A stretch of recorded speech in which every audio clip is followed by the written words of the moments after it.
नमस्ते दोस्तों, स्वागत है हमारे एक नए एपिसोड में। तो आज की जो हमारी खबरें होने वाली हैं वो खबरें बांग्लादेश, इजराइल, चीन, भूटान और जो बेंजामिन नेतन्याहू ने भारत के आम लोगों पर अपना खुद का एक ऑफिशियल स्टेटमेंट दिया है उसके बारे में होने वाली है। और हम आप लोग को पहले ही बता दें, जो आज की हमारी सारी खबरें होंगी ये सारी खबरें बहुत ज़्यादा महत्वपूर्ण होने वाली हैं, इसलिए आप लोग इस एपिसोड की सारी खबरों को देखने के साथ साथ ऐसी इंटरेस्टिंग और जानकारी से भरपूर भविष्य में और ज़्यादा खबर देखने के लिए अभी हमारे चैनल को सब्सक्राइब कर लीजिए और नोटिफिकेशन बेल को भी ध्यान से ऑन कर लीजिएगा, ताकि आप लोगों को भविष्य में ऐसी इंटरेस्टिंग और जानकारी से भरपूर खबर भविष्य में मिल सके। तो अब चलिए इस एपिसोड को शुरू कर लेते हैं। तो आज जो हमारी पहली खबर होने वाली है वो हमारी पहली खबर इजराइल के पीएम यानी बेंजामिन नेतन्याहू को लेके होने वाली है। तो आप लोगों को पता होगा दोस्तों कि जब हमास और इजराइल का युद्ध चल रहा था तब दुनिया के कई बड़े मुस्लिम देश हमास नाम के आतंकवादी संगठन के साथ आके पुरते कैसे खड़े हो गए थे, और उन देशों ने सही और गलत को दरकिनार करते हुए सीधे सीधा हमास नाम के आतंकवादी संगठन का अंधा सपोर्ट भी किया था। और आपको बता दें कि जब भारत सरकार ने अपने हाथ पुर्तगाल इजराइल के मामले में खड़े कर लिए थे, तब जो भारत की आम जनता उसने पुर्तगाल से न सिर्फ इजराइल का समर्थन किया बल्कि इजराइल सरकार को यह पुर्तगाल से विश्वास दिला दिया था कि जो आज तारीख में भारत की जनता है वो मेजोरिटी इजराइल के समर्थन में है। और दोस्तों भारत के लोगों के इस सपोर्ट को लेकर जो इजराइल के पीएम बेंजामिन नेतन्याहू उन्होंने अपने एक भाषण में भारत की सरकार का तो जिक्र किया, साथ में भारत के लोगों का भारत की सरकार से भी ज़्यादा धन्यवाद दिया है। और बेंजामिन नेतन्याहू ने ये कहा कि जो आज की तारीख में इजराइल और भारत के संबंध है वो अच्छे तो हैं ही, साथ में जो इजराइल और भारत की पीपल टू पीपल कनेक्शन है वो दुनिया में हर एक देश के मुकाबले सबसे ज़्यादा है। और जो मुसीबत समय में भारतीय जनता ने इजराइल का समर्थन किया था, इस समर्थन का जो इजराइल के पीएम बेंजामिन नेतन्याहू हैं उन्होंने बाखूबी सराहा है। तो दोस्तों आपका इजराइल के पीएम बेंजामिन नेतन्याहू द्वारा दिए गए भारतीयों के पर स्टेटमेंट पर क्या कहना है नीचे कमेंट करके जरूर बताना। तो अब चलिए बढ़ते अपने दूसरे खबर तरफ। तो जो आज की हमारी दूसरी खबर होने वाली है वो हमारी दूसरी खबर चीन और भूटान को लेके होने वाली है। तो आप लोगों को पता होगा कि जो चीन है वो हमेशा से न सिर्फ अपने पड़ोसियों को परेशान करता है बल्कि उनकी जो ज़मीनें होती हैं उनको हथियाने की भरपूर कोशिशें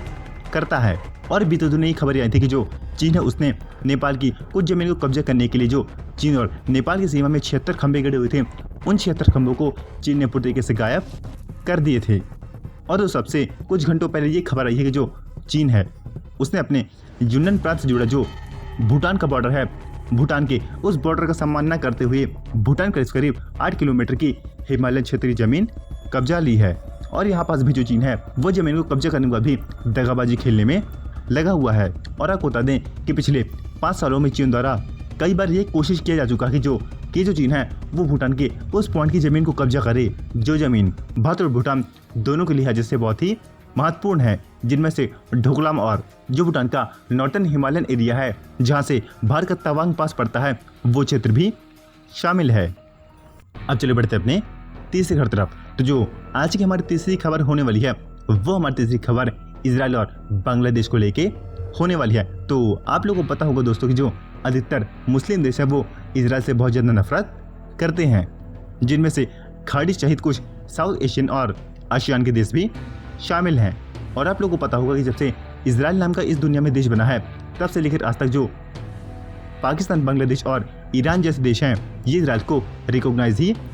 नहीं करते हैं। लेकिन दोस्तों अब मीडिया के हवाले से खबर निकल के आ रही है कि जो बांग्लादेश है वो आने वाले समय जो इजराइल है उसे जल्द से जल्द रिकॉग्नाइज भी कर लेगा। और ये सब जो बांग्लादेश कर रहा है ये सब भारत सरकार और भारत सरकार की बढ़ती कूटनीति के दम पर हो रहा है।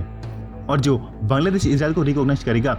वो सबसे पहले अपने देश के पासपोर्ट में से ये लिखा हुआ रिमूव करेगा कि जो कोई भी बांग्लादेश का नागरिक है वो इजराइल की यात्रा नहीं कर सकता। तो चलिए बढ़ते अपने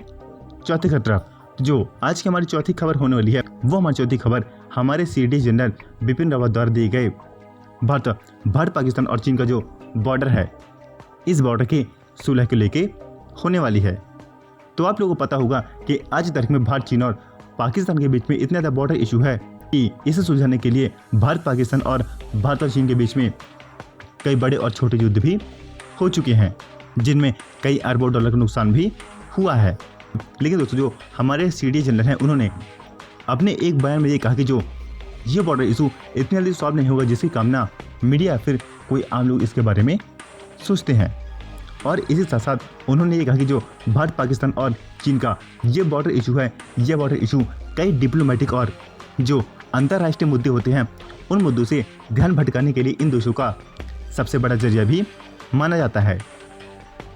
और मूल रूप से इसी कारण जो चीन और पाकिस्तान है वो भारत साथ बॉर्डर इशू को सॉल्व करने के मूड में नहीं है। और ये जो मुद्दा है ये मुद्दा आने वाले कई दशकों तक ऐसे जारी रहेगा। तो अब चलिए बढ़ते अपने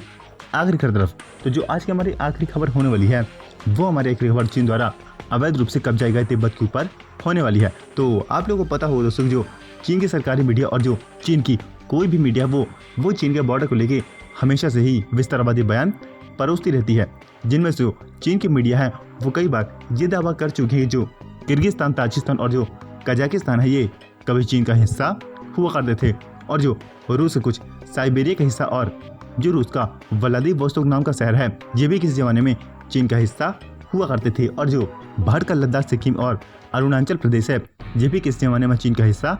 हुआ करता था, और जो तिब्बत है वो भी किसी जमाने में चीन का हिस्सा रहा करता था। इसीलिए जो चीन है उसने इस तिब्बत को बलपूर्वक अपने में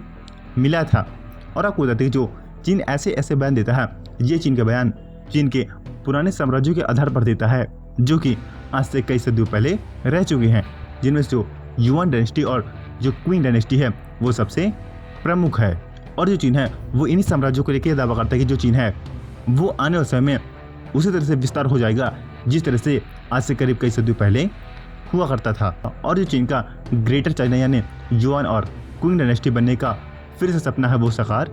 होगा। और जो इसकी तैयारी है वो तैयारी चीन की कम्युनिस्ट पार्टी और जो चीन की खुफिया एजेंसी है वो कई दशकों से कर रही हैं। तो दोस्तों आपका चीन के इस बयान पर क्या कहना नीचे कमेंट करके जरूर बताएं।